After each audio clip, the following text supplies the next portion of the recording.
ദുഖാൻ സീരീസിന്റെ 2ാം പ്രഭാഷണമാണ് ഇത്. 1ാം പ്രഭാഷണം കണ്ടിട്ടില്ലാത്തവർ 1ാം പ്രഭാഷണം കണ്ടതിന് ശേഷം മാത്രം 2ാം പ്രഭാഷണത്തിലേക്ക് പ്രവേശിക്കുക. എന്തുകൊണ്ട് മുസ്ലിം സമുദായം ആധുനികതയിൽ പിന്തള്ളപ്പെട്ടു എന്നതാണ് ദുഖാൻ സീരീസിന്റെ 2ാം പ്രഭാഷണമായ ഇവിടെ പ്രതിപാദ്യ വിഷയം. ഏതാണ്ട് AD 1500 കൂടെയാണ് ആധുനിക നാഗരികത അഥവാ മോഡേൺ സിവിലൈസേഷൻ ആരംഭിക്കുന്നത്. AD 1500 തൊട്ടു മുമ്പ് അമേരിക്കൻ ഭൂഖണ്ഡത്തിലേക്കും പൗരസ്ത്യ ദേശങ്ങളിലേക്കുമുള്ള പാത യൂറോപ്യർ കണ്ടെത്തുകയും യൂറോപ്പ് പൗരസ്ത്യ ദേശങ്ങളിലേക്കുള്ള തങ്ങളുടെ ആക്രമണങ്ങൾക്കും കൊളോണിയലിസത്തിനും അധിനിവേശത്തിനും ചൂഷണത്തിനും തുടക്കമിടുകയും ചെയ്തതോടുകൂടിയാണ് ആധുനിക നാഗരികത അഥവാ മോഡേൺ സിവിലൈസേഷൻ ആരംഭിക്കുന്നത് എന്ന് അമേരിക്കൻ ചരിത്രകാരനായ ഹാരി എൽമർ ബാൻസ് 1931 പ്രസിദ്ധീകരിച്ച തന്റെ വിഖ്യാത ഗ്രന്ഥമായ the origins of modern civilisation എന്ന ഗ്രന്ഥത്തിൽ രേഖപ്പെടുത്തി. ചതി, വഞ്ചന, ക്രൂരത ഇതെല്ലാം അടിസ്ഥാനപ്പെടുത്തിയാണ് യൂറോപ്യർ ഈ അധിനിവേശങ്ങളെല്ലാം നടത്തിയത്. അങ്ങനെ വരുമ്പോൾ മോഡേൺ സിവിലൈസേഷന്റെ അടിസ്ഥാനം എന്ന് തന്നെ യൂറോപ്പിന്റെ ചതിയും വഞ്ചനയും ക്രൂരതയുമാണെന്നും അവ പൗരസ്ത്യ ദേശങ്ങൾക്ക് നേരെ യൂറോപ്പ് നടത്തിയതാണെന്നും കണ്ടെത്താൻ കഴിയും. ആധുനിക നാഗരികത ആരംഭിക്കുന്നത് തന്നെ ഈ ക്രൂരതയോടെയും വഞ്ചനയോടെയും ചതിയോടെയുമാണെന്ന് നമുക്ക് എളുപ്പത്തിൽ മനസ്സിലാക്കാൻ ചെറിയ ഒരു ഉദാഹരണം വേണമെങ്കിൽ ഞാൻ പറയാം. ഏഷ്യൻ ആഫ്രിക്കൻ രാജ്യങ്ങളിലേക്കുള്ള യൂറോപ്യൻ അധിനിവേശത്തിന് തുടക്കം കുറിക്കുന്ന സംഭവങ്ങളിൽ ഒന്നാണ് AD 1500 തുടക്കത്തിൽ ആരംഭിച്ച പിന്നീട് ഒരു നൂറ്റാണ്ടോളം നീണ്ടുനിന്ന പോർച്ചുഗീസുകാരും കോഴിക്കോട് സാമൂതിരി പക്ഷവും തമ്മിൽ നടന്ന യുദ്ധം. പ്രസ്തുത യുദ്ധം അതിരൂക്ഷമായിരുന്ന സമയത്ത് അതിന്റെ പീക്ക് ടൈമിൽ മലബാർ സന്ദർശിച്ച ഫ്രഞ്ച് യാത്രികനായിരുന്ന പൈറാഡ് ഡെ ലാവൽ തന്റെ ചരിത്രരേഖകളിൽ മലബാർ യുദ്ധം പോർച്ചുഗീസുകാർ എങ്ങനെയാണ് വിജയിച്ചത് എന്നതിനെക്കുറിച്ച് രേഖപ്പെടുത്തിയിട്ടുണ്ട്. അതിൽ അദ്ദേഹം പറയുന്ന കാര്യം വളരെ ഗൗരവമായി നാം ചിന്തിക്കേണ്ട ഒരു വിഷയമാണ്. അദ്ദേഹം പറയുന്നത് കരയുദ്ധത്തിൽ സാമൂതിരിയുടെ യോദ്ധാക്കന്മാരായിരുന്ന നായർ പടയാളികളും മാപ്പിളപ്പടയാളികളും അടക്കമുള്ള മലയാളി യോദ്ധാക്കൾ വളരെ വിദ്യാഭ്യാസം സിദ്ധിച്ചവരായിരുന്നു. നേരും നെറിയും ധർമ്മവും നീതിയും ഒക്കെ അടിസ്ഥാനപ്പെടുത്തിയ നിയമങ്ങൾ ഉള്ളതാണ് യഥാർത്ഥത്തിൽ കളരി. കളരി നിയമങ്ങൾ പാലിച്ച് മാത്രമായിരുന്നു മാപ്പിള യോദ്ധാക്കൾ യുദ്ധം ചെയ്തിരുന്നത്. യുദ്ധത്തിനിടയിൽ ഈ കളരി യോദ്ധാക്കൾ കളരി നിയമങ്ങൾ പാലിച്ചത് കൊണ്ട് തന്നെ മറ്റൊരാളെ പുറകിൽ നിന്ന് ആക്രമിക്കുവാനോ ഒരു നിരായുധനെ ആക്രമിക്കുവാനോ വേറൊരാളുമായി യുദ്ധത്തിൽ ഏർപ്പെടുന്നവനുമാനെ പുറകിൽ നിന്ന് ആക്രമിക്കുവാനോ വെട്ടുവാനോ ഒരിക്കലും മലബാറിലെ സാമൂതിരിയുടെ പോരാളികൾ യോദ്ധാക്കൾ തയ്യാറായിരുന്നില്ല. അതിനവർക്ക് കഴിയില്ല. എന്തുകൊണ്ട്? അവർ കളരിയുടെ നിയമങ്ങൾ പ്രത്യേകം പാലിച്ച് മാത്രമായിരുന്നു യുദ്ധം ചെയ്തിരുന്നത്. എന്നാൽ ഇത്തരത്തിൽ ധാർമ്മികതയോടെ മാത്രം യുദ്ധം ചെയ്തിരുന്ന മലയാളി പടക്ക് മുമ്പിൽ ചതിയും വഞ്ചനയും നിറഞ്ഞ ക്രൂരതയും നിറഞ്ഞ യുദ്ധതന്ത്രങ്ങൾ മാത്രമാണ് യൂറോപ്യൻ പട്ടാളക്കാർ അഴിച്ചുവിട്ടത്. യൂറോപ്യരെ സംബന്ധിച്ചിടത്തോളം അത്തരം യാതൊരു നിയമവും യൂറോപ്യർക്ക് ബാധകമായിരുന്നില്ല. യൂറോപ്യരുടെ ഒരേ ഒരു ലക്ഷ്യം എന്ത് ചതി കാണിച്ചാലും വഞ്ചന കാണിച്ചാലും എന്ത് ക്രൂരത കാണിച്ചാലും വിജയിക്കുക എന്നത് മാത്രമായിരുന്നു യൂറോപ്പിന്റെ ലക്ഷ്യവും അതിനനുസരിച്ചുള്ള തന്ത്രങ്ങൾ മാത്രമായിരുന്നു യൂറോപ്യൻ പട്ടാളക്കാർ മെനഞ്ഞിരുന്നത്. ഇതിവിടെ പറയാൻ കാരണം മോഡേൺ സിവിലൈസേഷൻ വരുന്നത് യൂറോപ്പിൽ നിന്നാണ്. യൂറോപ്പിനെ സംബന്ധിച്ചിടത്തോളം ലക്ഷ്യം എങ്ങനെയെങ്കിലും നേടിയെടുക്കുക എന്നതാണ്. അപ്പോൾ ആധുനിക നാഗരികതയുടെ അടിത്തറയിൽ തന്നെ യൂറോപ്പിന്റെ ഈ ചതിയും വഞ്ചനയും ക്രൂരതയും ശക്തമായും നിലനിൽക്കുന്നതായി നമുക്ക് കാണാൻ കഴിയും. 1ാം കാലഘട്ടത്തില് ഇവിടെ വന്ന പോർച്ചുഗീസുകാർ ചതിയും വഞ്ചനയും നിരന്തരം നടത്തുകയും സാധുക്കളായ മത്സ്യത്തൊഴിലാളികളെയും സാധാരണക്കാരെയും കൂട്ടക്കൊല, അതായത് യോദ്ധാക്കളല്ലാത്ത സാധാരണ സിവിലിയന്മാരെ കൂട്ടക്കൊല ചെയ്യുകയും അവരുടെ സ്ത്രീകളെ പിടിച്ചുകൊണ്ടുപോയി ബലാത്സംഗം ചെയ്യുകയും അവരിൽ കുട്ടികളെ ജനിപ്പിച്ച് ആ കുട്ടികളെ കൊണ്ട് അടിമപ്പട്ടാളങ്ങളെ സംവിധാനിച്ച് അടിമപ്പട്ടാളങ്ങൾ, അതായത് ഇങ്ങനെയുള്ള അവർ പിടിച്ചു കൊണ്ടുപോയവർ, അതേപോലെ തന്നെ ഈ സാധുക്കളായ കടൽ തൊഴിലാളികളും മറ്റുമായ സ്ത്രീകളെ റേപ്പ് ചെയ്ത് അവരിൽ കുട്ടികളെ ജനിപ്പിച്ച് ആ കുട്ടികളെ അടിമപ്പട്ടാളങ്ങളായി സംവിധാനിച്ച് മലബാറിനെതിരെ തന്നെ മലബാറിൽ ജനിച്ച മക്കളെ യുദ്ധത്തിനിറക്കുകയും ചെയ്യുന്നുവെന്ന് പ്രസ്തുത ഗ്രന്ഥത്തിൽ രേഖപ്പെടുത്തിയിട്ടുണ്ട്.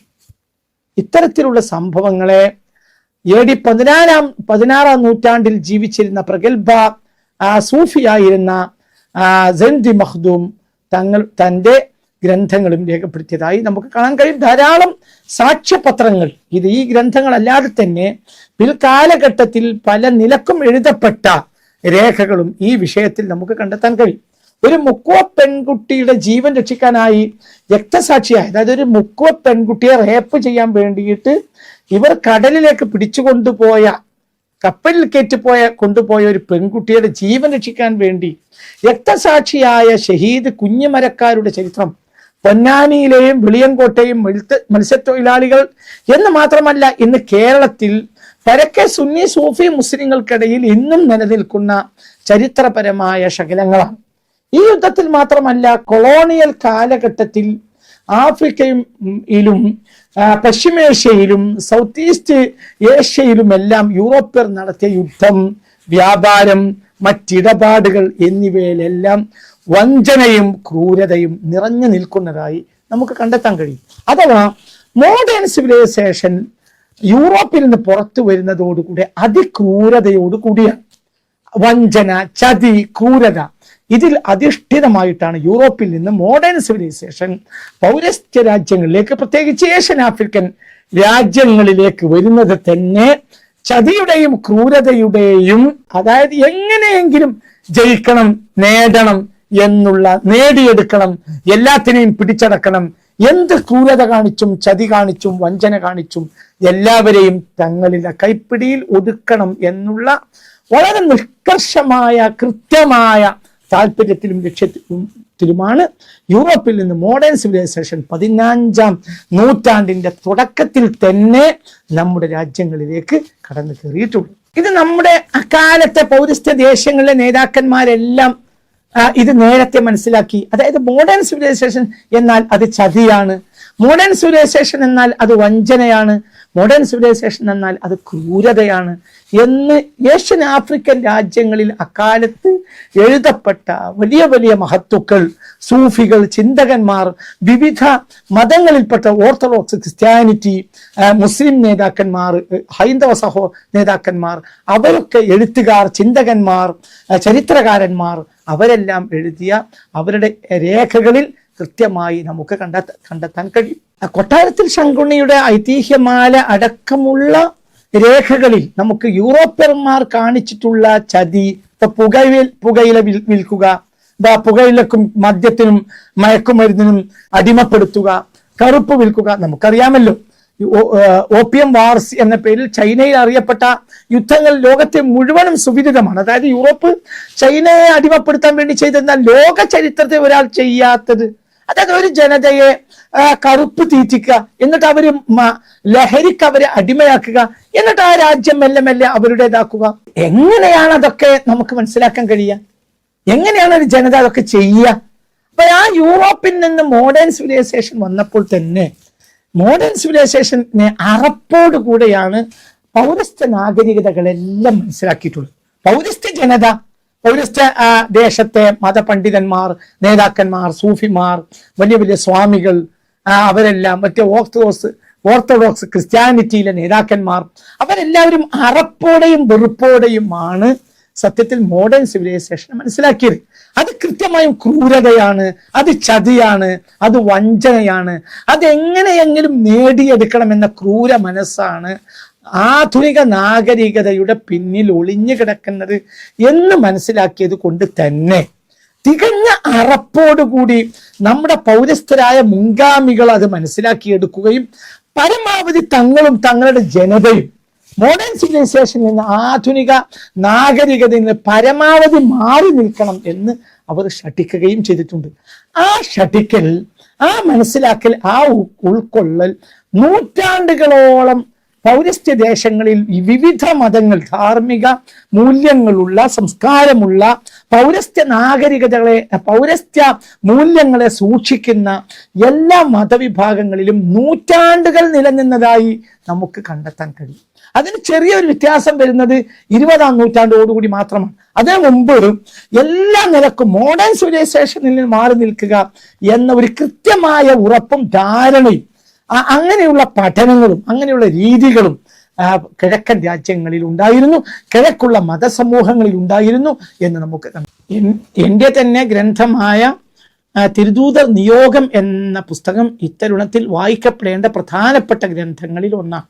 അതായത് മോഡേൺ സിവിലൈസേഷൻ യൂറോപ്പിൽ നിന്ന് വരുന്ന സാഹചര്യത്തിൽ നമ്മുടെ പൗരസ്ത്യ ദേശങ്ങളിലെ മുൻഗാമികൾക്ക് എന്തുകൊണ്ട് അത് ഉൾക്കൊള്ളാൻ കഴിഞ്ഞില്ല? എത്ര മോശപ്പെട്ട രീതികളായിരുന്നു അവർ ഇവിടെ യൂറോപ്പിൽ നിന്ന് വന്ന രീതികൾ, എത്ര മോശപ്പെട്ട കാര്യങ്ങളെയാണ് ഇവിടെ അവർ പ്രചരിപ്പിച്ചത്, എങ്ങനെയാണ് ഈ നാടിനെ അവർ അടിമപ്പെടുത്താൻ ശ്രമിച്ചത് എന്നെല്ലാം വളരെ വിശദമായി തന്നെ തിരുദൂതർ നിയോഗം എന്ന പുസ്തകത്തിൽ ഞാൻ വിശദീകരിച്ചിട്ടുണ്ട്.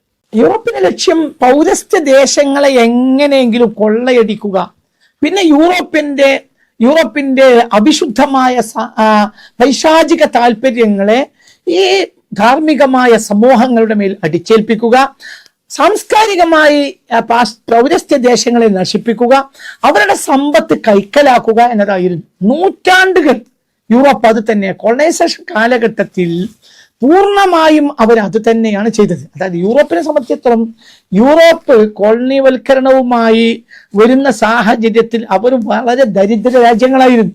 ലോകത്തെ ഏറ്റവും പ്രധാനപ്പെട്ട ആരും ആഗ്രഹിക്കുന്ന സമ്പത്തും സൗകര്യവും സംസ്കാരവും രീതികളും ആഭിജാത്യവും കെട്ടുറപ്പും എല്ലാം ഉണ്ടായിരുന്ന രാജ്യങ്ങളായിരുന്നു പൗരസ്ത്യ ദേശങ്ങൾ.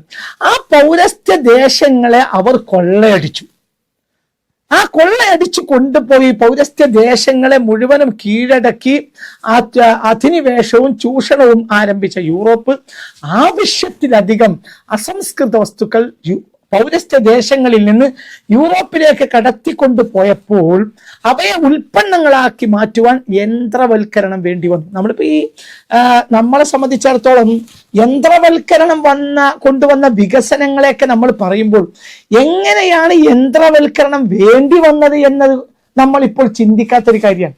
എന്തുകൊണ്ടാണ് യൂറോപ്പിന് യന്ത്രവൽക്കരണത്തിലേക്ക് പോകേണ്ടി വന്നത്? ആവശ്യത്തിലധികം അസംസ്കൃത വസ്തുക്കൾ യൂറോപ്പിൽ കുമിഞ്ഞുകൂടി. പൗരസ്ത്യ ദേശങ്ങളിൽ നിന്ന് കടത്തിക്കൊണ്ടുപോയ ആവശ്യത്തിലധികം വരുന്ന സമ്പത്ത്, ഈ സമ്പത്തിനെ ഉൽപ്പന്നമാക്കി മാറ്റുവാൻ അവർക്ക് യന്ത്രവൽക്കരണം അത്യാവശ്യമായി വന്നു. അതുകൊണ്ടാണ് യന്ത്രവൽക്കരണം യൂറോപ്പിൽ ആരംഭിക്കുന്നത്. അടിസ്ഥാനപരമായി യൂറോപ്പിന് എന്തുകൊണ്ടാണ് യന്ത്രവൽക്കരണം വേണ്ടി വന്നത്? ആവശ്യത്തിലധികം സമ്പത്തും അസംസ്കൃത വസ്തുക്കളും അവരുടെ കയ്യിൽ കുമിഞ്ഞുകൂടി.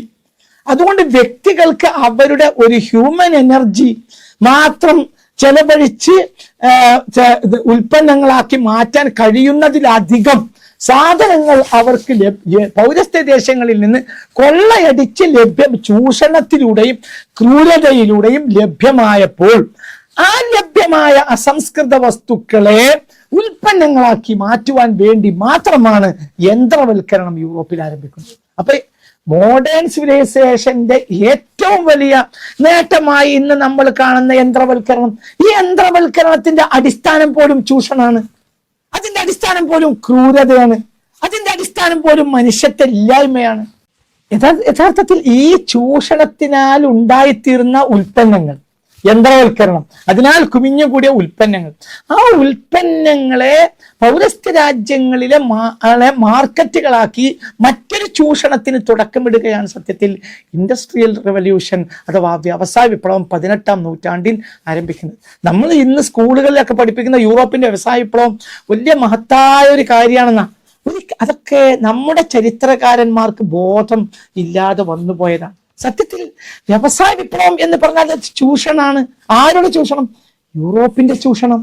യൂറോപ്പ് നമ്മുടെ പൗരസ്ത്യ രാജ്യങ്ങളിൽ നിന്ന് കൊള്ളയടിച്ചു കൊണ്ടുപോയ ഉൽപ്പന്നങ്ങളെ, അസംസ്കൃത വസ്തുക്കളെ അവർ യന്ത്രങ്ങളിലൂടെ വലിയ കുമിഞ്ഞുകൂടിയ ഉൽപ്പന്നങ്ങളാക്കി മാറ്റിയപ്പോൾ ആ ഉൽപ്പന്നങ്ങളെ വീണ്ടും പൗരസ്ത്യ രാജ്യങ്ങളുടെ മേൽ അടിച്ചേൽപ്പിച്ചു. അതാണ് 18ാം നൂറ്റാണ്ടിലൂടെ നമ്മൾ കാണുന്ന വ്യവസായ വിപ്ലവത്തിന്റെ ആധാരം. അപ്പൊ വ്യവസായ വിപ്ലവത്തെ ഒരു മഹത്തായ കാര്യമായിട്ടാണ് ഇന്ന് നമ്മളെ യുവാക്കൾ മനസ്സിലാക്കുന്നത്. ഒരിക്കലും അല്ല. അതായത് ഞാൻ ഒരൊറ്റ ഉദാഹരണം പറയാം. അപ്പൊ പരുത്തി, ആ ഇന്ത്യ പോലെയുള്ള നമ്മുടെ പൗരസ്ത്യ ദേശങ്ങളിലും ഉണ്ടാക്കിയ പരുത്തി യൂറോപ്യർ കടത്തിക്കൊണ്ടുപോകും. ആ പരുത്തി കർഷകർ ആവശ്യമായ അവർ യൂറോപ്പ് നിശ്ചയിക്കുന്ന ചെറിയ ഒരു വില, അത് മാത്രമാണ് സത്യത്തിൽ പലപ്പോഴും ഈ ഈ സാധുക്കളായ പരുത്തി കർഷകർക്ക് ലഭിക്കാം. ഈ പരുത്തി കർഷകരിൽ നിന്ന് കൊണ്ടുപോയ, കൊള്ളയടിക്കുന്നത് പോലെ കൊണ്ടുപോയ ഈ ഉൽപ്പന്നങ്ങളെ, കാർഷിക ഉൽപ്പന്നങ്ങളെ യൂറോപ്പിൽ കൊണ്ടുപോയി യന്ത്രങ്ങൾ വഴിയായി വലിയ വസ്ത്രങ്ങളാക്കി മാറ്റി, പളപളപ്പുള്ള ഉന്നതമായ വസ്ത്രങ്ങളാക്കി കൊണ്ടുവന്ന് അത് പൗരസ്ത്യ ദേശങ്ങളിൽ വിൽക്കുക. യൂറോപ്പിന്റെ വസ്ത്രങ്ങൾ സത്യത്തിൽ എന്താണ്? ഈ ആളുകൾ ഈ പരുത്തി ഉണ്ടാക്കിയ ഒരു പട്ടിണി കിടന്ന് മരിക്കുക. അതേസമയത്ത് അടിച്ചു കൊണ്ടുപോയ യൂറോപ്യർ വലിയ വലിയ കോർപ്പറേറ്റ് സമ്പന്നന്മാരായി മാറുക. അതുകൊണ്ടാണ് സത്യത്തിൽ ഗാന്ധിജിയെ നമ്മൾ അവിടെയാ മനസ്സിലാക്കേണ്ടത്. യൂറോപ്പിന്റെ പളപളപ്പുള്ള വസ്ത്രങ്ങൾ വന്നപ്പോൾ ഗാന്ധിജി തടഞ്ഞു, വേണ്ട, ഞങ്ങൾക്ക് ആ വസ്ത്രം വേണ്ട. ഇവിടുന്ന് അടിച്ചു കൊണ്ടുപോയ പരുത്തി മനോഹരമായ വസ്ത്രങ്ങളാക്കി ഈ രാജ്യത്തേക്ക് വിൽക്കാൻ വേണ്ടി കൊണ്ടുവന്നപ്പോൾ നമുക്ക് നല്ല വസ്ത്രം ധരിക്കാമല്ലോ എന്ന നിലയിൽ ആ വസ്ത്രങ്ങളെ മാർക്കറ്റ് ചെയ്യാൻ വേണ്ടി സൗകര്യമൊരുക്കി കൊടുക്കല്ലേ ഒരു ദേശത്തിന്റെ പിതാവ് എന്ന് പറയപ്പെടുന്ന ഗാന്ധിജി ചെയ്യേണ്ടത്. പകരം ഗാന്ധിജി എന്താ ചെയ്തത്? ഈ വ്യവസായ വിപ്ലവത്തിന് സമ്പൂർണമായി എതിരായ വ്യക്തിയായിരുന്നു രാഷ്ട്രപിതാവായ ഗാന്ധിജി. എന്തുകൊണ്ട്? വ്യവസായ വിപ്ലവം ചൂഷണമാണ്, വ്യവസായ വിപ്ലവം തെറ്റാണ്.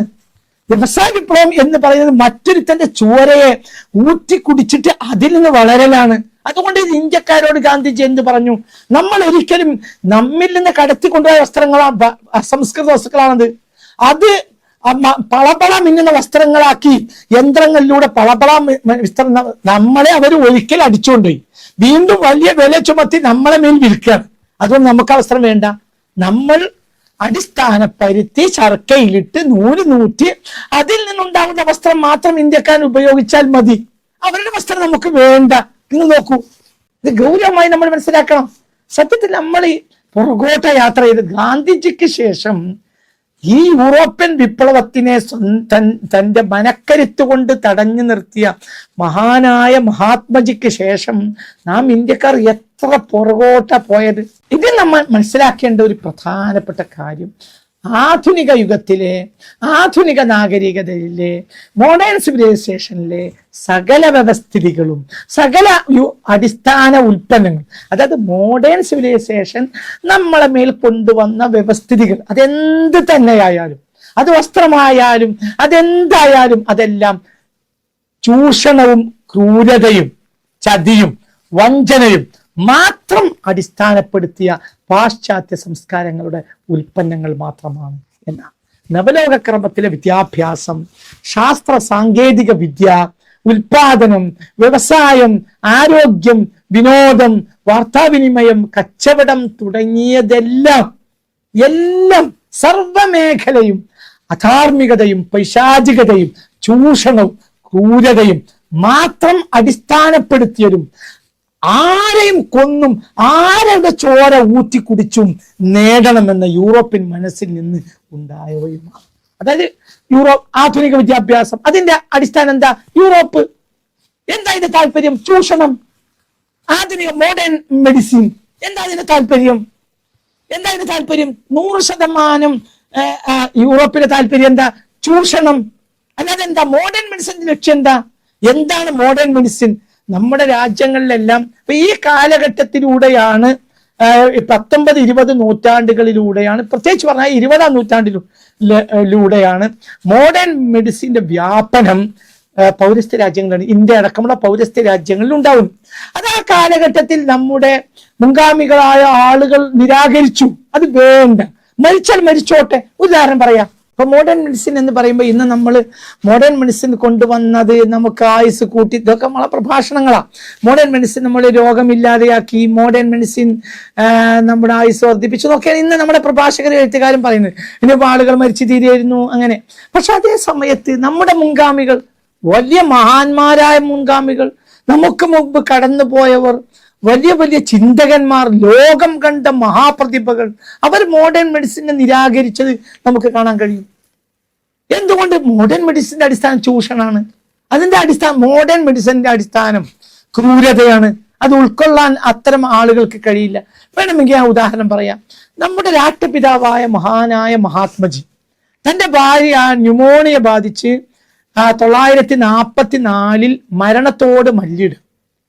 ആ സമയത്ത് ഇന്ത്യ ബ്രിട്ടീഷുകാർ ഭരിക്കുന്ന കാലമാണ്. ആന്റിബയോട്ടിക് മരുന്നുകളിൽ പ്രധാനമായ പെൻസിലിൻ യൂറോപ്പ് ലോകവ്യാപകമാകുന്ന ഒരു കാലഘട്ടത്തിൽ തന്റെ ഭാര്യ കസ്തൂർബ ഗാന്ധി ന്യൂമോണിയ ബാധിച്ച് മരിക്കുന്ന സമയത്ത് ബ്രിട്ടീഷ് ഡോക്ടർമാരടക്കം അക്കാലത്തെ പ്രഗത്ഭരായ പല ഡോക്ടർമാരും ഗാന്ധിജിയെ ഉപദേശിക്കുന്നുണ്ട്, പെൻസിലിൻ കൊടുത്താൽ ഇത് പരിഹരിക്കും.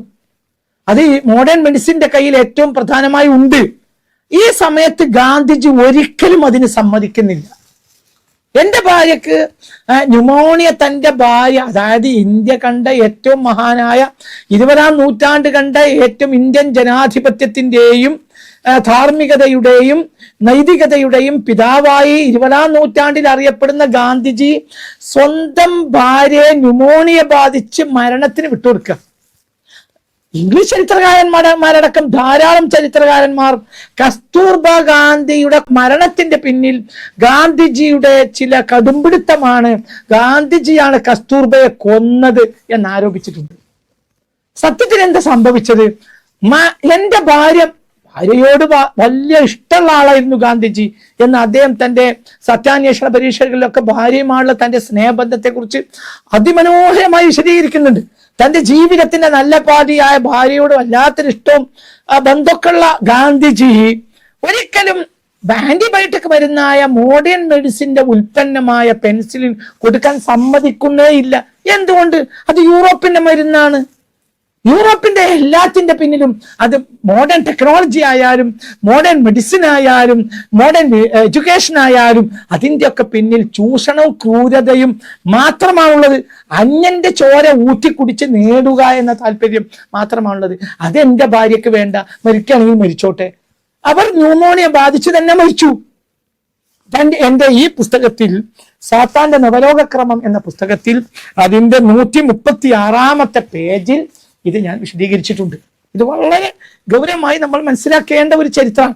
ഇതിവിടെ എന്തിനെ ഞാൻ ഉദ്ധരിച്ചു എന്നാൽ, നമ്മുടെ മുൻഗാമികളായ ആളുകളെ സംബന്ധിച്ചിടത്തോളം വ്യക്തമായ കാഴ്ചപ്പാടുകൾ ഉണ്ടായിരുന്നു. യൂറോപ്പിനെ എങ്ങനെയെങ്കിലും, യൂറോപ്പിന്റെ വസ്ത്രം വേണ്ട, യൂറോപ്പിന്റെ വിദ്യാഭ്യാസം വേണ്ട, യൂറോപ്പിന്റെ ടെക്നോളജി വേണ്ട, യൂറോപ്പിന് നാം ചർക്കയിൽ നൂറ്റുണ്ടാക്കുക, യൂറോപ്പിന്റെ യന്ത്രം വേണ്ട, യന്ത്രവൽക്കരണം വേണ്ട, യൂറോപ്പിന്റെ ഒന്നും വേണ്ട. യൂറോപ്പ് ജീവൻ രക്ഷിക്കുകയാണെങ്കിൽ യൂറോപ്പ് ഞങ്ങളുടെ ജീവൻ രക്ഷിച്ചോളമെന്നില്ല, ഞങ്ങൾക്ക് മരിക്കാം. എന്തുകൊണ്ട്? യൂറോപ്പ് എന്ത് നന്മ ചെയ്താലും അതേത് തരം നന്മയാണെങ്കിലും അത് തിന്മയാണ് എന്ന ബോധം മഹാനായ ഗാന്ധിജിക്കുണ്ടായിരുന്നു. മെഡിസിനെ പറ്റി പറഞ്ഞത് ഒരു ഉദാഹരണം മാത്രമാണ്. മെഡിസിൻ മാത്രമല്ല, യൂറോപ്പിന്റെ വിദ്യാഭ്യാസമല്ല, അതിന്റെ അടിസ്ഥാനം ചൂഷണമാണ്. യൂറോപ്പിന്റെ വിനോദമല്ല, അതിന്റെ അടിസ്ഥാനം ചൂഷണമാണ്. യൂറോപ്പിന്റെ വസ്ത്രം നാം അണിയേണ്ട വസ്ത്രമല്ല, അത് ചോരക്കറ പുരണ്ട വസ്ത്രമാണ്. യൂറോപ്പിന്റെ രീതികൾ യഥാർത്ഥ രീതികളിൽ അതിൽ ധാർമ്മികത തീരെയില്ല എന്ന് എല്ലാ വിഭാഗത്തിലും പെട്ട നമ്മുടെ മുൻഗാമികൾ വളരെ വ്യക്തമായി മനസ്സിലാക്കുകയും സമൂഹത്തെ ബോധവൽക്കരിക്കുകയും ചെയ്തു. അതാണ് നിസ്സഹകരണ പ്രസ്ഥാനത്തിന്റെ ഒക്കെ അടിസ്ഥാനം. എന്തുകൊണ്ട്? അവരുമായി നമ്മൾക്ക് ഒരു ബന്ധവും വേണ്ട. കാരണം അവരുടെ മനസ്സ് ക്രൂരമാണ്, അവരുടെ ചിന്തകൾ ക്രൂരമാണ്, ധാർമ്മികത ലവലേശം അവർക്കില്ല. അവർ നമ്മുടെ സംസ്കാരത്തെയും നമ്മുടെ രീതിയെയും നമ്മുടെ പവിത്രതയെയും നമ്മുടെ പാരമ്പര്യത്തെയും സമ്പൂർണമായി നശിപ്പിക്കും. കേവലം മോഡേൺ മെഡിസിൻ, ഗാന്ധിജി പെൻസിലിന്റെ ഒരു കാര്യം പറഞ്ഞത് ഇവിടെ ഒരു ഉദാഹരണം മാത്രമാണ്. അത് മാത്രമല്ല, സർവ്വതും നമ്മുടെ മുൻഗാമികൾ നിരാകരിച്ചു. അതായത് മോഡേൺ സിവിലൈസേഷൻ, ആധുനിക നാഗരികത എന്ന് പറയുന്നതിനെ അതിന് പൂർണ്ണമായി അകലം നിൽക്കണമെന്നാണ് നമ്മുടെ മുൻഗാമികൾ നമ്മെ പഠിപ്പിച്ചത്. അതുകൊണ്ട് നമ്മുടെ കഴിഞ്ഞ കാല സമൂഹങ്ങളെല്ലാം എന്ത് ചെയ്തു? ഉദാഹരണം പറയാം, അതനുസരിച്ചുള്ള സൂഫി ഫത്വകൾ വന്നു. എല്ലാവരും ഗാന്ധിജിയിൽ മാത്രമല്ല നമുക്കത് കാണാൻ കഴിയുക. നമ്മുടെ ധാരാളം സൂഫി പണ്ഡിതന്മാരുടെ ഫത്വകൾ. ഉദാഹരണം ഇംഗ്ലീഷ് ഭാഷ പഠിക്കുന്നത് ഹറാമാണ്, അത് നിഷിദ്ധമാണ് എന്ന് ആരാ ഇത് പറയുന്നത്? വിജ്ഞാനത്തിന് വേണ്ടി ചൈനയോളം ഓടിയാലും പ്രശ്നമില്ല എന്ന് പറഞ്ഞ ഒരു തിരുദൂതരുടെ പിൻഗാമികൾ, അത് ലോകത്തിന് പകർന്നു നൽകിയ സമൂഹം. ആയിരക്കണക്കായ കാലങ്ങൾ വിജ്ഞാനത്തിന് വേണ്ടി സഞ്ചരിച്ചവരുടെ പിൻഗാമികൾ, വിജ്ഞാനത്തിന് വേണ്ടി മരണക്കിടക്കയിൽ കിടന്നും വിജ്ഞാനത്തിന് വേണ്ടി ദാഹിച്ചവർ, അവരാണ് എന്ത് പറഞ്ഞത്? ഇംഗ്ലീഷ് ഭാഷ പഠിക്കൽ നിഷിദ്ധമാണ്. എന്തുകൊണ്ട്? അത് ഇംഗ്ലീഷ് ഭാഷയോടുള്ള അറപ്പല്ല, പകരം അത് ഇംഗ്ലീഷുകാരോടുള്ള അറപ്പാണ്, അത് യൂറോപ്യരോടുള്ള അറപ്പാണ്. എന്തുകൊണ്ട്? അവരുടെ മനസ്സ് അത്രയും ക്രൂരമാണ്, അവരുടെ സംസ്കാരം അത്രയും മലീമസമാണ്. അവരെ നമ്മൾ ഉൾക്കൊള്ളുന്നതിലൂടെ നമ്മുടെ പാരമ്പര്യം, നമ്മുടെ തനിമ, നമ്മുടെ അടിസ്ഥാനമായ സകല മൂല്യങ്ങളും നമുക്ക് നഷ്ടപ്പെട്ടുമെന്ന ബോധമാണ്. പിൽക്കാലഘട്ടത്തിൽ ചില ആളുകളൊക്കെ ആക്ഷേപിക്കും മുൻഗാമികളെ, അവർ ഇംഗ്ലീഷ് ഭാഷ പഠിക്കൽ ഹറാമാണെന്ന് പറഞ്ഞവരല്ലേ. എന്തുകൊണ്ട് പറഞ്ഞു? ഇംഗ്ലീഷുകാരുടെ വസ്ത്രം നമുക്ക് വേണ്ടാന്ന് പറയുന്ന ഒരു ഗാന്ധിജിയുടെ മനസ്സ് തന്നെയാണ് ആ മനസ്സ്. എന്തുകൊണ്ട്? സമ്പൂർണമായി അത് നമ്മളെ നശിപ്പിക്കും, നമ്മുടെ സംസ്കാരത്തെ നശിപ്പിക്കും. അപ്പൊ അവരുടെ പഠിപ്പ് നമുക്ക് വേണ്ട, അവരുടെ വിദ്യാഭ്യാസം വേണ്ട, അവര് നമുക്കൊന്നും വേണ്ട. എന്തുകൊണ്ട്? അത് ചൂഷണവും ക്രൂരതയും ചതിയും വഞ്ചനയും കൊണ്ട് മാത്രമേ നമ്മുടെ നാട്ടിലേക്ക് അത് കയറി വരുള്ളൂ. ഒരിക്കലും അത് അംഗീകരിക്കാൻ കഴിയില്ല. അത് നമ്മുടെ തലമുറകളെ നശിപ്പിക്കും. അവരുടെ വിദ്യാഭ്യാസം നാം സ്വീകരിക്കേണ്ടതില്ല. നമ്മുടെ ഗുരുകുലങ്ങളിലും നമ്മുടെ സെമിനാരികളിലും ദർസുകളിലും എല്ലാം പഠിക്കുന്ന സാധാരണ പഠനം നമുക്ക് മതി. അതിലൂടെ മനുഷ്യത്വം നമ്മളിൽ നിലനിൽക്കും. ഇംഗ്ലീഷുകാർക്ക് മനുഷ്യത്വമല്ല. മോഡേൺ സിവിലൈസേഷൻ ആരംഭിക്കുന്ന തന്നെ വാസ്കോഡി ഗാമയെ പോലത്തെ ആളുകളിലൂടെ അത് വരുന്നത് തന്നെ ക്രൂരതയിലൂടെയും പൈശാചികതയിലൂടെയും. പിശാചിന്റെ മനസ്സ്, അതാണ് ലോകം അവരിൽ നിന്ന് കണ്ടത്. അതുകൊണ്ട് അവരുടെ വിദ്യാഭ്യാസങ്ങളിൽ നിന്നും രീതികളിൽ നിന്നും പൂർണ്ണമായും, അവരുടെ മെഡിസിൻ ആണെങ്കിലും വസ്ത്രമാണെങ്കിലും വിദ്യാഭ്യാസമാണെങ്കിലും എല്ലാത്തിൽ നിന്നും നമ്മുടെ മുൻഗാമികൾ ധർമ്മബോധമുള്ള നല്ലവരായ ഗാന്ധിജിയെ പോലെ വലിയ വലിയ സൂഫികളെ പോലെ വലിയ വലിയ ആളുകൾ അതിനത്തോട് പൂർണ്ണമായി മാറി നിൽക്കുകയും ഇംഗ്ലീഷിൽ നിന്ന് വന്ന യൂറോപ്പിൽ നിന്ന് വന്ന സങ്കലത്തിനോടും വളരെ നമ്മളെ സമൂഹത്തെ മാറ്റി നിർത്തുകയും ചെയ്തു.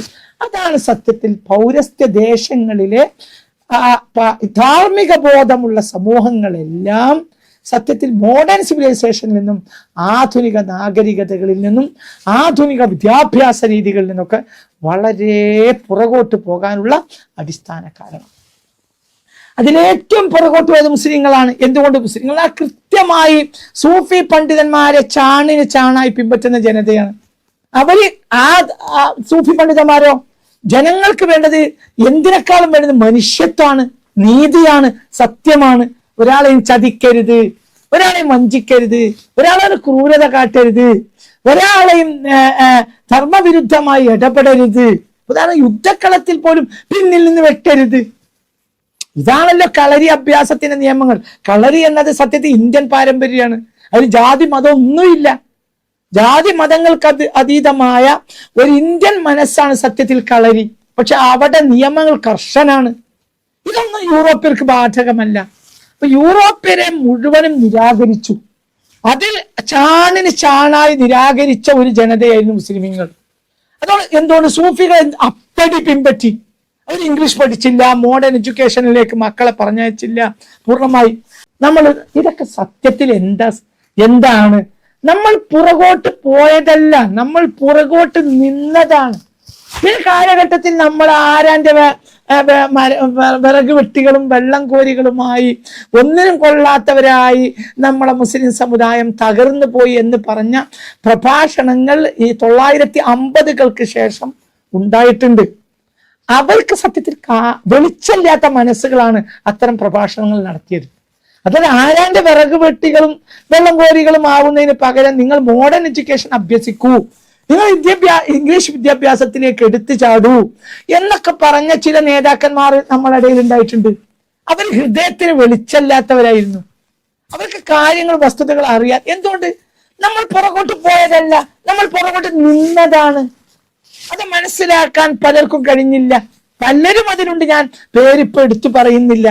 ആരെങ്കിലും വ്യക്തിഹത്യ ചെയ്യൽ ഇവിടെ എനിക്ക് ഉദ്ദേശമില്ല. പക്ഷെ അവർക്ക് കാര്യം മനസ്സിലായില്ല എന്നതാണ് കാരണം. മോഡേൺ എഡ്യൂക്കേഷനിലൂടെ യൂറോപ്പനൈസേഷൻ കയറി വരും. അത് ക്രൂരമാണ്. അതിൽ മതബോധമില്ല, ധർമ്മബോധമില്ല. ഇന്നിപ്പോ നമ്മളെ വീടുകളുടെ അകത്തളങ്ങളിലെല്ലാം അല്പം ധർമ്മബോധമുള്ളവർ വിളിച്ചു പോകുന്ന ഒരു കാര്യം എന്താ? നമ്മളെ കുട്ടികൾക്ക് മതബോധം നഷ്ടപ്പെട്ടു, നമ്മളെ കുട്ടികൾക്ക് ധർമ്മബോധം നഷ്ടപ്പെട്ടു. വലിയ കുലജാതരായ മക്കൾക്ക് പോലും അവരിൽ പോലും ലിബറലിസം കയറിക്കൂടി എന്നാണ് നമ്മുടെ ഈ വർത്തമാന സാഹചര്യത്തിൽ പോലും ഇവിടെ ഏറ്റവും കൂടുതൽ വിളിച്ചു പറയും. എന്താ? ഉന്നത കുലങ്ങൾ, അവിടെ നിന്നുള്ള പാവപ്പെട്ട നല്ല മക്കൾക്ക് പോലും ഇന്ന് ലിബറലിസം കയറിക്കൂടി എന്നാ വിളിച്ചു പറയുന്നത്. സത്യമാണത്. എന്തുകൊണ്ട്? നമ്മൾ ഇടക്കാലത്ത് അത് മനസ്സിലാക്കാൻ നമ്മുടെ ഇടക്കാലത്തെ ചില ആളുകൾക്ക് കഴിഞ്ഞില്ല.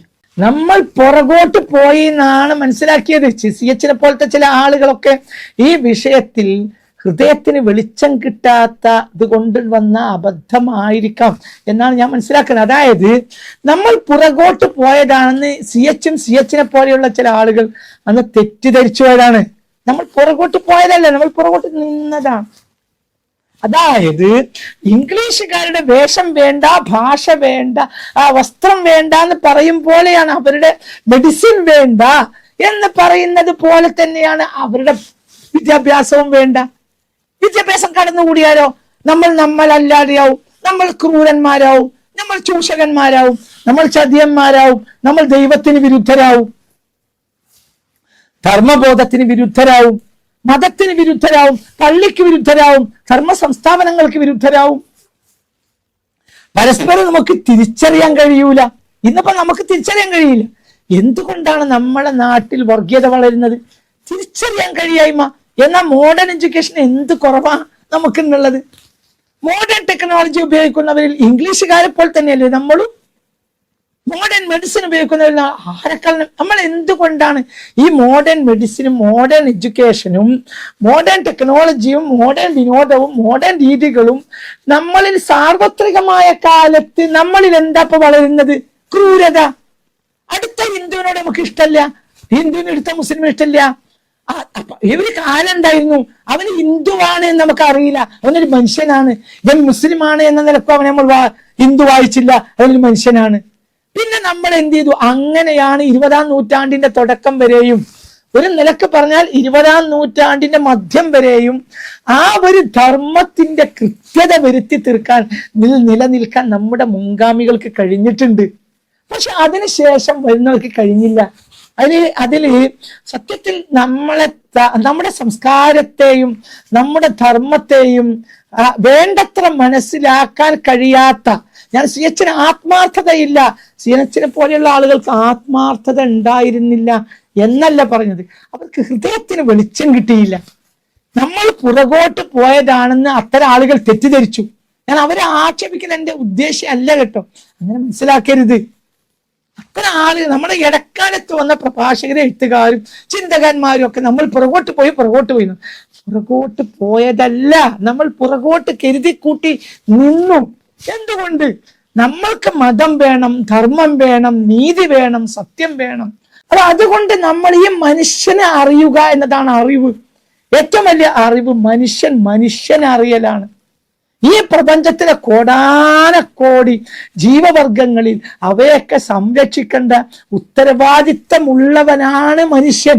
മനുഷ്യൻ ഭൂമിയെ ചൂഷണം ചെയ്യേണ്ടവനല്ല, ഭൂമിയെ സംരക്ഷിക്കേണ്ടവനാണ് എന്ന ബോധം, ആ ഒരു അടിസ്ഥാന ബോധം നമ്മുടെ മുൻഗാമികൾക്കുണ്ടായിരുന്നു എന്നതിൽ നിന്ന് ഈ മോഡേൺ ടെക്നോളജി, മോഡേൺ എഡ്യൂക്കേഷനും മോഡേൺ മെഡിസിനും മോഡേൺ എന്റർടൈൻമെന്റും ഒക്കെ വന്നപ്പോൾ നമ്മൾ കരുതിക്കൂട്ടി പുറകോട്ട് മാറി നിന്നതിനെ 1950-കൾക്ക് ശേഷം വന്ന ചില ആളുകൾ തെറ്റിദ്ധരിക്കുകയും അവർ പഠിക്കൂ വീണ്ടും പഠിക്കൂ എന്നാണ്. പഠിക്കൂ എന്ന് പറഞ്ഞാൽ ആർഷഭാരത സംസ്കാരം പഠിക്കൂ എന്നല്ല അവർ പറഞ്ഞത്. അവർ സെമിനാരിയിൽ പോയിട്ട് ബൈബിൾ പഠിക്കൂന്നും അല്ല അവർ പറഞ്ഞത്. അവർ ദർസിൽ പോയി ഖുർആൻ പഠിക്കൂന്നും അല്ല അവർ പറഞ്ഞത്. അവര് എന്താ പറയാ, മഹർഷിമാരടുത്ത് പോയിട്ട് രാമായണം പഠിക്കൂന്നും അല്ല അവരുദ്ദേശിച്ച് മോഡേൺ എഡ്യൂക്കേഷൻ പഠിക്കൂന്നാണ്. ആ 1950-കളിൽ ഈ പറഞ്ഞ ഈ ഹൃദയത്തിന് വെളിച്ചം കിട്ടാത്ത ഇത്തരം ആളുകൾ, ആ ആളുകളുടെ പ്രഖ്യാപനത്തിന് കണ്ടപ്പോൾ കൃത്യമായും വളരെ ദൂരെ, അതായത് ഹൈന്ദവ സമൂഹം മോഡേൺ എഡ്യൂക്കേഷനിൽ നിന്നും മാറി നിന്നതിനേക്കാളും ക്രൈസ്തവ സമൂഹം അവരൊക്കെ മാറി നിന്നിട്ടുണ്ട്. പക്ഷെ അവരെ അതിനേക്കാളും മാറി നിന്നത് മുസ്ലിം സമുദായം. ആ മുസ്ലിം സമുദായം 950-കൾക്ക് ശേഷം യൂറോപ്യൻ എഡ്യൂക്കേഷനിലേക്ക് എടുത്തങ്ങോട്ട് ചാടി.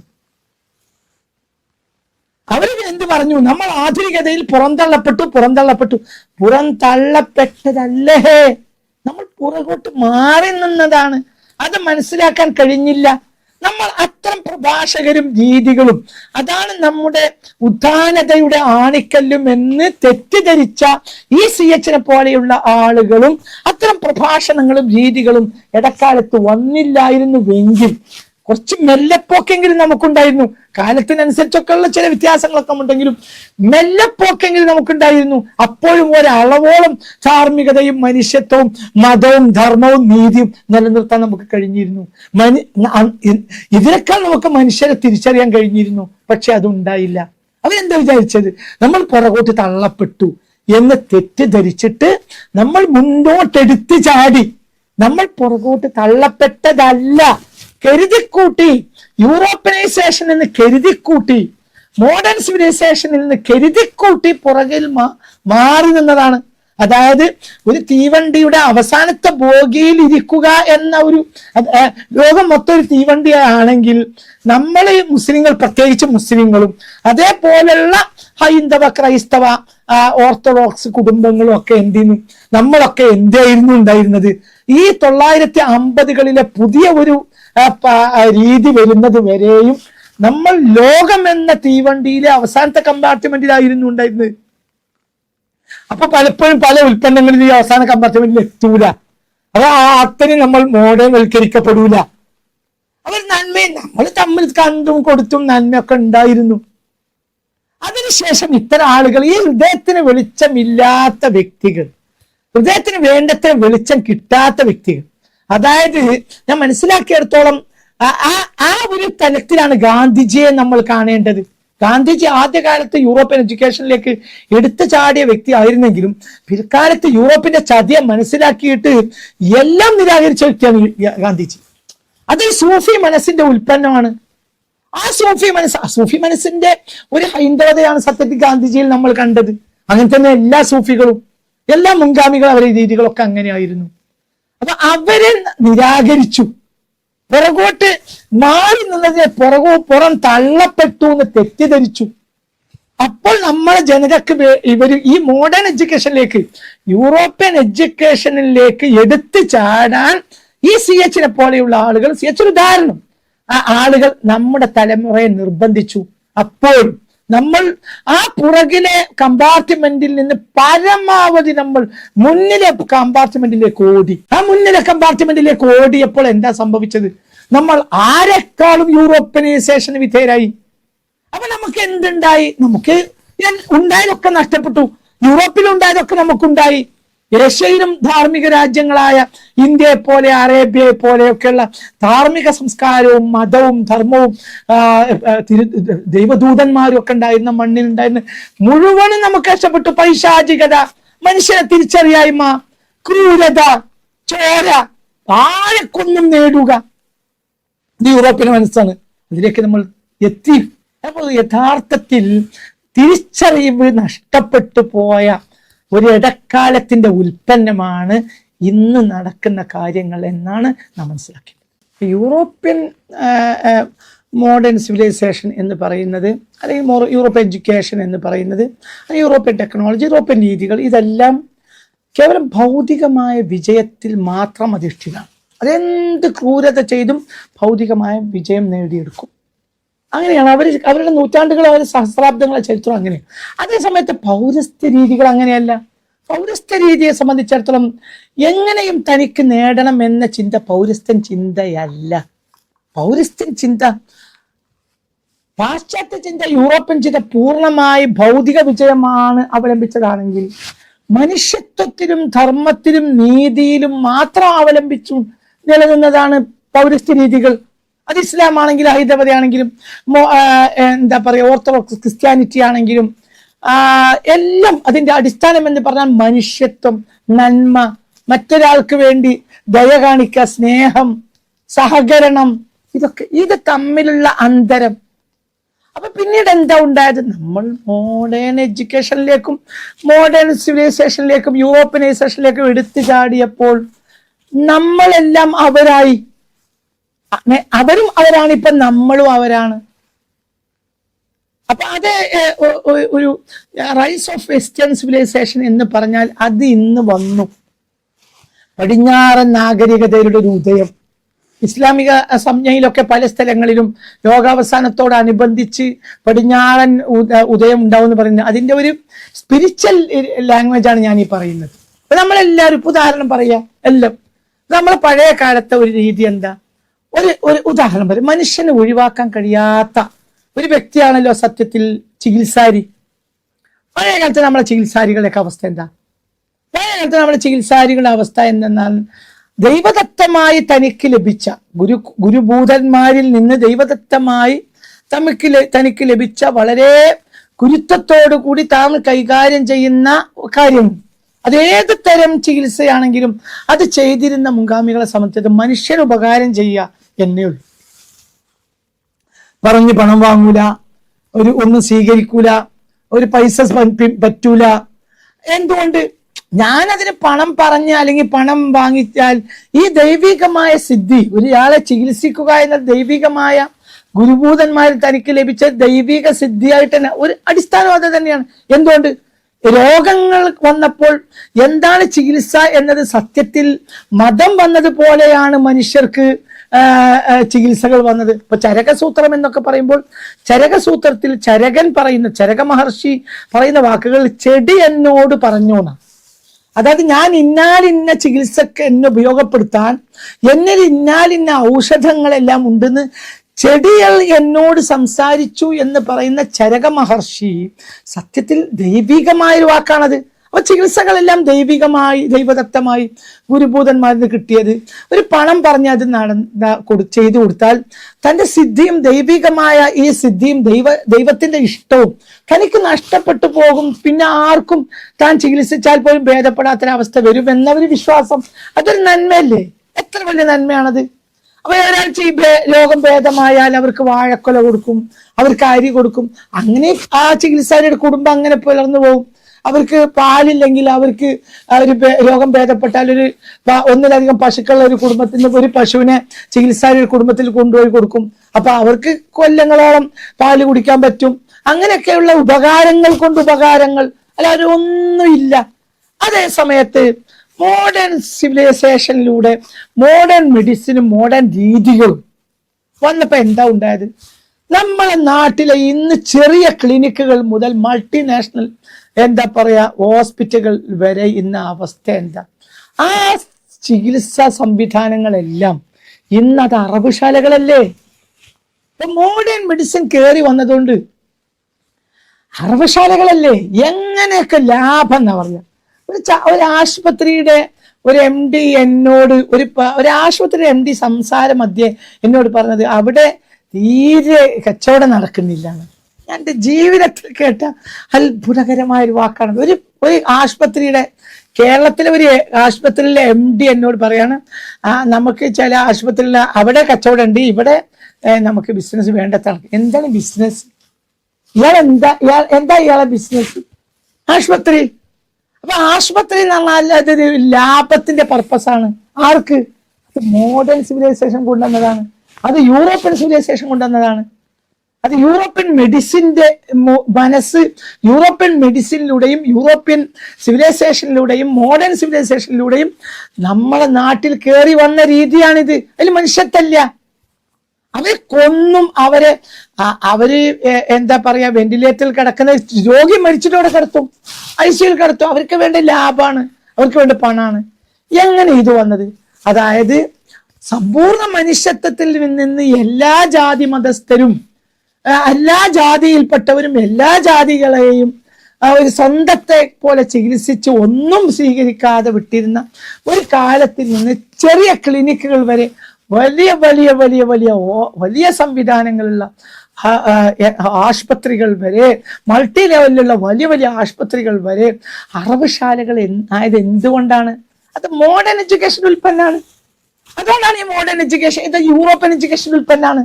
മനുഷ്യത്വം നഷ്ടപ്പെടും. അത് അവിടെ മാത്രമല്ല എല്ലായിടത്തും. അപ്പൊ നമ്മൾ ഈ അടുത്ത കാലത്ത് കേട്ട ഒരു ഉദാഹരണം എൻ്റെ ഒരു പ്രഭാഷണ വിഷയത്തിൽ ഉണ്ടായി. ഒരു അറബ് രാജ്യം, ഒരു ആഫ്രിക്കൻ രാജ്യത്തിലെ ഒരു പാവപ്പെട്ട ദരിദ്ര നാരായണന്മാർ താമസിക്കുന്ന ഒരു ആഫ്രിക്കൻ രാജ്യത്ത് കലാപവും വംശഹത്യവും നടത്താൻ ആരാ നടത്തുന്നത്?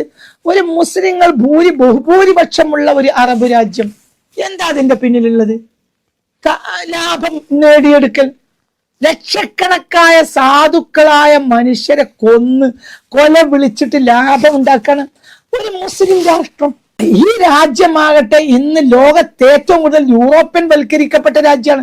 ഏറ്റവും കൂടുതൽ മോഡേൺ ടെക്നോളജി, ഏറ്റവും കൂടുതൽ മോഡേൺ എഡ്യൂക്കേഷൻ, ഏറ്റവും കൂടുതൽ മോഡേൺ സംവിധാനങ്ങളുള്ള യൂറോപ്യൻ സംവിധാനങ്ങളുള്ള ലോകത്ത് ചാണിന് ചാണായും മുഴത്തിന് മുഴമായും യൂറോപ്പിനെ പിൻപറ്റുന്നതിൽ ഏറ്റവും വിജയിച്ച രാഷ്ട്രമാണത്.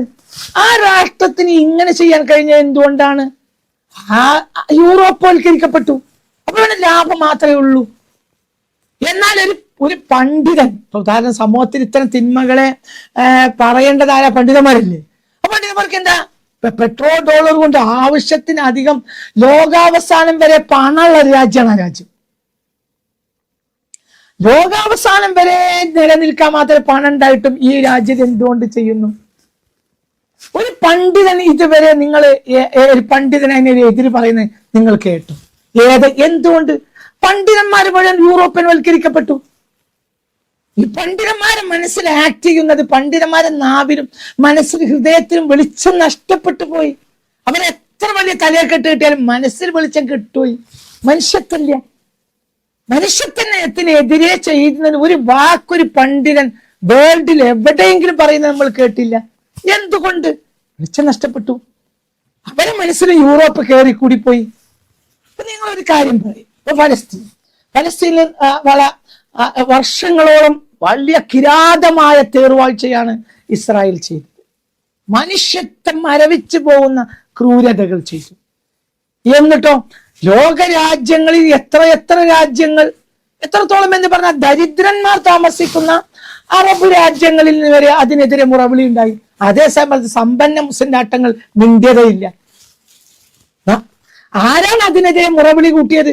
പല നാടുകളും മുറവിളി കൂട്ടി. ദരിദ്ര മുസ്ലിം അറബ് രാജ്യങ്ങൾ വരെ മുറവിളി കൂട്ടി. അതേ സമയത്ത് സമ്പന്ന മുസ്ലിം രാഷ്ട്രങ്ങൾ മിണ്ടിയില്ല. എന്തുകൊണ്ട്? യൂറോപ്യവൽക്കരിക്കപ്പെട്ടു. അവരുടെ ഉസ്താദുമാർ അവര് സ്വീകരിച്ചത് യൂറോപ്യൻ മനസ്സാണ്. ആരെ കൊന്നാലും കൊല വിളിച്ചാലും ഇല്ലാതെയാക്കിയാലും ഒരു സംസ്കാരം, ഒരു രാജ്യം തന്നെ നശിച്ചാലും നശിപ്പിക്കപ്പെട്ടാലും അതൊക്കെ നിങ്ങളുടെ കാര്യം, അതൊന്നും ഞങ്ങൾക്ക് കാര്യം. ആരാ ഈ നിലപാട് സ്വീകരിച്ചത്? നമ്മുടെ പണ്ഡിതന്മാരും സയ്യിദന്മാരും നാൾക്ക് നാൾ വണ്ടി കയറുന്ന ഒരു പ്രധാനപ്പെട്ട മുസ്ലിം രാഷ്ട്രം പോലും ഇതിനെതിരെ പ്രതികരിച്ചില്ല. പണ്ഡിതന്മാരും പ്രതികരിച്ചില്ല. നമ്മൾ ചില പൊളിറ്റിക്കൽ താല്പര്യത്തിന് വേണ്ടി ചില കാര്യങ്ങളൊക്കെ പ്രത്യക്ഷത്തിൽ ചെയ്തു എന്നല്ലാതെ അതിനപ്പുറം ആരും ഒന്നും ചെയ്തില്ല. എന്തുകൊണ്ട്? യൂറോപ്പ് നമ്മുടെ മനസ്സിൽ കയറി കൂടി. ജാതി മത ഭേദമന്യേ ലോകത്തെ പല നാടുകളിൽ നിന്ന് ഈ വിഷയത്തിൽ തെളിവ് ഇറങ്ങിയപ്പോ ഒരു അറബ് രാജ്യത്തെ ജനം ഇതിനെതിരെ പ്രതികരിച്ചില്ല. സുഡാനിലെ കൂട്ടക്കൊലക്കെതിരെ ഒരു ആധുനിക പണ്ഡിതൻ പ്രതികരിച്ചില്ല. ഇനി പ്രതികരിക്കുകയില്ല. എന്തുകൊണ്ട്? ആ രാജ്യങ്ങളെ യൂറോപ്പ് ഭരിച്ചു. ആ രാജ്യങ്ങളെ ലാഭങ്ങളിൽ നിന്നാണ് ഇന്ന് നമ്മുടെ പണ്ഡിതന്മാർ അവകാശം പറ്റുന്നത്, അല്ലെങ്കിൽ എന്തെങ്കിലും നേടുന്നത്. നമ്മുടെ മനസ്സിൽ സത്യം, ധർമ്മം, നീതി, മതം, ഇസ്ലാം ഒക്കെ നഷ്ടപ്പെട്ടു. ഹിന്ദുത്വം നഷ്ടപ്പെട്ടു. ക്രിസ്ത്യാനിറ്റി നഷ്ടപ്പെട്ടു. മുസ്ലിം ഇസ്ലാം നഷ്ടപ്പെട്ടു. എന്തുകൊണ്ട്? അതെല്ലാം നശിപ്പിച്ചു. വേദങ്ങൾ പാരായണം ചെയ്യുന്നു. വേദഗ്രന്ഥമായ ഖുർആൻ അവർ പാരായണം ചെയ്യും. തൊണ്ടക്കുഴിയിൽ നിന്ന് ഇറങ്ങൂല. സത്യമല്ലേ പറഞ്ഞത്? എന്താ നമ്മളെ തൊണ്ടക്കുഴിയിൽ നിന്ന് ഇറങ്ങാത്തത്? നമ്മളെ തൊണ്ടക്കുഴി വരെ യൂറോപ്പ് നിറഞ്ഞിടക്കാണ്. അപ്പൊ വേദം ഉരുവിടൽ മാത്രമായിരിക്കും. ഹിന്ദുവിന് രാമായണം ഉരുവിടലാണ്, ക്രിസ്ത്യാനിക്ക് ബൈബിൾ ഒരു ഉരുവിടലാണ്, മുസ്ലിമിന് ഖുർആൻ ഒരു ഉരുവിടലാണ്. യൂറോപ്പിന് ഏതൊരു കാര്യത്തിന്റെയും മാനദണ്ഡം ഭൗതിക വിജയമാണ്. ആത്മീയത എന്നത് അവരുടെ ഉരുവിടൽ മാത്രമാണ്. അവരും ബൈബിളൊക്കെ വായിക്കുന്നില്ലേ? ഉണ്ട്. അതൊരു ഉരുവിടൽ മാത്രമാണ്. ഒരു യഥാർത്ഥ ക്രിസ്ത്യാനി എങ്ങനെ കോളനൈസേഷന് നേതൃത്വം നൽകും? ഒരു യഥാർത്ഥ ക്രിസ്ത്യാനി അങ്ങനെ ക്രിസ്തീയ മതം വിശ്വസിക്കുന്ന ആളുകളാണ് കോളനൈസേഷനുമായി നമ്മുടെ പൗരസ്ത്യ രാജ്യങ്ങളിലേക്ക് വന്നത്. അവർ യഥാർത്ഥ ക്രിസ്ത്യാനികളാണോ? ബൈബിൾ വായിക്കുന്ന, ബൈബിളിനെ ഉൾക്കൊള്ളുന്ന ഒരു യഥാർത്ഥ ക്രിസ്ത്യാനിക്ക് മറ്റു രാജ്യങ്ങളെ കൊള്ളയടിക്കാൻ കഴിയുമോ? ഒരു മുസ്ലിമിന് കഴിയുമോ? അവര് യൂറോപ്യന്മാർ ബൈബിൾ വായിക്കുന്നില്ല, ഉണ്ട്. അതവർ തൊണ്ടകുഴിയും താഴത്തെ ഇറങ്ങുന്നില്ല. അപ്പൊ പുണ്യ റസൂൽ നേരത്തെ പറഞ്ഞു ഒരു കാലം മുസ്ലിങ്ങൾക്ക് വരും, ആ മുസ്ലിങ്ങൾക്ക് അത് തൊണ്ടക്കുഴിയും താഴെ ഇറങ്ങൂല, അവസ്ഥ നമുക്ക് വന്നു. എന്നുള്ള യൂറോപ്പിന് ആത്മീയതയില്ല. യൂറോപ്പിന് ഉള്ള ആ മതം ഒരു ഉരുവിടൽ മാത്രമാണ്, ചില ആക്ടുകൾ മാത്രമാണ്, അവരുടെ ലക്ഷ്യം ഭൗതികൾ മാത്രമാണ്. ആ യൂറോപ്പിനെ അങ്ങോട്ട് നിറച്ചപ്പോൾ നമുക്കും ആത്മീയത ഇല്ലാതെയായി. ആത്മീയത എന്ന പേരിൽ കുറെ ആത്മീയ സദസ്സുകളാണുള്ളത്. ആത്മീയതയില്ല. ആത്മാവിന്റെ നേര്, ആത്മാവിൽ ഉണ്ടാവുന്ന നന്മ, ആത്മാവിലുണ്ടാവുന്ന മൊറാലിറ്റി ഒന്നും നമുക്കില്ല. ഒരു മുസ്ലിം രാജ്യം, ഇപ്പൊ നേരത്തെ പറഞ്ഞ കാര്യം തന്നെ, ഒരു മുസ്ലിം രാജ്യം മറ്റൊരു മുസ്ലിം രാജ്യത്തോട് എന്താ ചെയ്യുന്നത്? യൂറോപ്പ് 16-ാം നൂറ്റാണ്ട് മുതൽ ചെയ്തത് തന്നെ ചെയ്യാം. അത് തന്നെ അങ്ങനെ തന്നെ ചെയ്യാം. ഉദാഹരണം പറഞ്ഞില്ലേ, ഒരു മുസ്ലിം രാജ്യം സുഡാനോട് ചെയ്യുന്നത് എന്താണ്? ഒരു കാലത്ത് യൂറോപ്പ് പൗരസ്ത്യ രാജ്യങ്ങളോട് ചെയ്തിരുന്നത് എന്താ? കൊലവിളിക്കല്, ചോര കൊണ്ട് ചഞ്ചായം അണിയിക്കല്, എന്നിട്ട് കൊള്ളയടി. അതേ കൊള്ളയടി ഒരു മുസ്ലിം രാജ്യം ഇന്ന് സുഡാനോട് ചെയ്യും. കൊള്ളയടി, തനി കൊള്ളയടി. ആ രാജ്യത്ത് ലക്ഷം ജനങ്ങളെ കൊന്നിട്ട് കൊള്ളയടിക്കുക. ഇതെന്തുകൊണ്ടാണ് അവർക്ക് കഴിഞ്ഞത്? അവർ ഒതുന്നവരല്ലേ. പക്ഷെ തൊണ്ടക്കുഴിന് താഴെ ഇറങ്ങൂല. കൊണ്ടക്കുഴിന് താഴെ ഇറങ്ങാത്ത ജനത ഇവരാണെന്ന് മനസ്സിലാക്കുന്നതിൽ വരെ നമ്മൾ പണ്ഡിതന്മാർ പരാജയപ്പെട്ടു പോയി.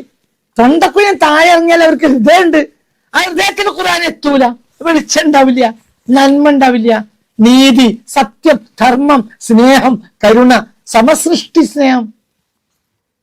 അകാരണമായ ഒരു മരത്തിന്റെ കൊമ്പ് പോലും വെട്ടരുത് എന്ന് പഠിപ്പിച്ച ജനത, ഒരു മതത്തിന്റെ അനുയായികൾക്ക് മറ്റുള്ളവരുടെ മേൽ കൊല വിളിക്കാൻ ഒരു മടിയുമില്ല. ഒരു അന്യസമുദായക്കാരനെ ഒരു മനുഷ്യനായേ കാണാൻ പാടുള്ളൂ. അവർക്ക് നിങ്ങൾ അവകാശം വകവെച്ചു കൊടുക്കണം എന്ന് പറഞ്ഞൊരു മതത്തിന്റെ അനുയായികൾക്ക് വർഗീയതയുടെ പേരും പറഞ്ഞ് മറ്റുള്ളവരുടെ മേൽ വാളുയർത്താനും AK-47 എടുക്കാനും ഒരു മടിയുമില്ല. ISIS അതാ ചെയ്തത്. എന്തുകൊണ്ട്? അത് യൂറോപ്യനൈസേഷനാണ്. യൂറോപ്പിന്റെ മനസ്സതാണ്. അതിന് മനുഷ്യത്തല്ല, അത് നന്മയിൽ ചൂഷണം, ക്രൂരത, ഭൗതിക വിജയം നേടിയെടുക്കൽ, വിജയം, നേട്ടം, ഭൗതികത, അതിന് ചൂഷണം, ക്രൂരത. അതിന് അവരുടെ മനസ്സാക്ഷിക്ക് ഒരു കുത്തുമില്ല. എന്തുകൊണ്ട്? അവർ ജയിക്കലാണ് അതൊക്കെ ചെയ്യുന്നത്. അവരുടെ ലക്ഷ്യം ജയമാണ്. എന്നാൽ ഈ പൗരസ്ത്യ രാജ്യങ്ങളിലോ പൗരസ്ത്യ മതവിഭാഗങ്ങളോ ഒരു കാലത്തും അങ്ങനെയായിരുന്നില്ല. പൗരസ്ത്യ രാജ്യങ്ങളും പൗരസ്ത്യ മതവിഭാഗങ്ങളും എക്കാലത്തും ചെയ്തിട്ടുള്ളത് മനുഷ്യത്വത്തിൽ അധിഷ്ഠിതമായ, കരുണയിൽ അധിഷ്ഠിതമായ, സ്നേഹത്തിൽ അധിഷ്ഠിതമായ കാര്യങ്ങൾ മാത്രമാണ്. ആ അടിസ്ഥാനത്തിലാണ് നമ്മുടെ രാജ്യങ്ങളൊക്കെ നിലനിന്നത്.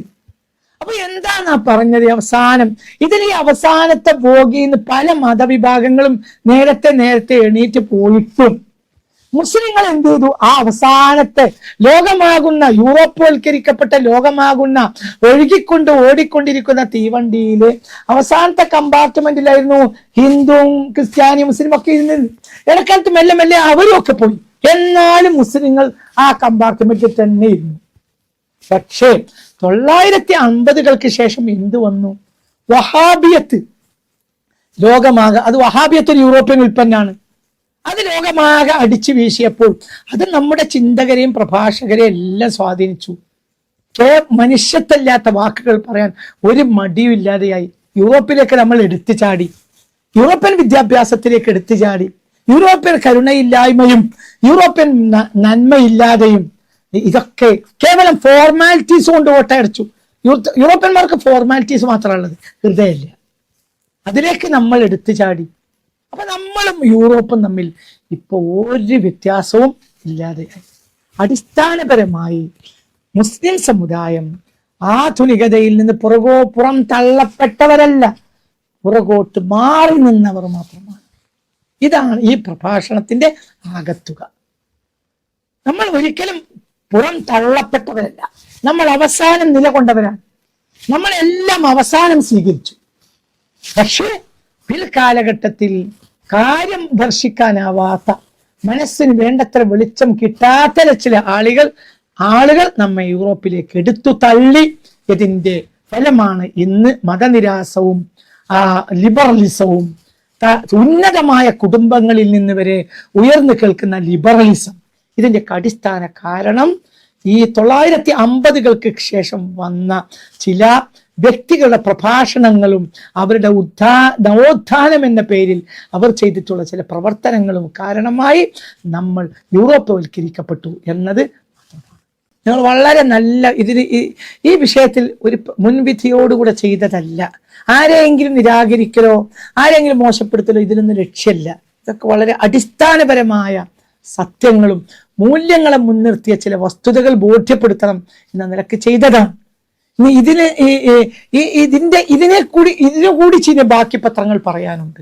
ദുഹാൻ സീരീസിന്റെ അടുത്ത പ്രഭാഷണങ്ങളിൽ അതിലേക്ക് നമ്മൾ പ്രവേശിക്കും. ഈ പ്രഭാഷണം കേട്ട എല്ലാ വിഭാഗം ജനങ്ങൾക്കും നന്ദി. എല്ലാവർക്കും അള്ളാഹു അനുഗ്രഹം ചൊരിയട്ടെ. അസ്സലാമു അലൈക്കും വറഹ്മത്തുള്ളാഹി വബറകാതുഹു.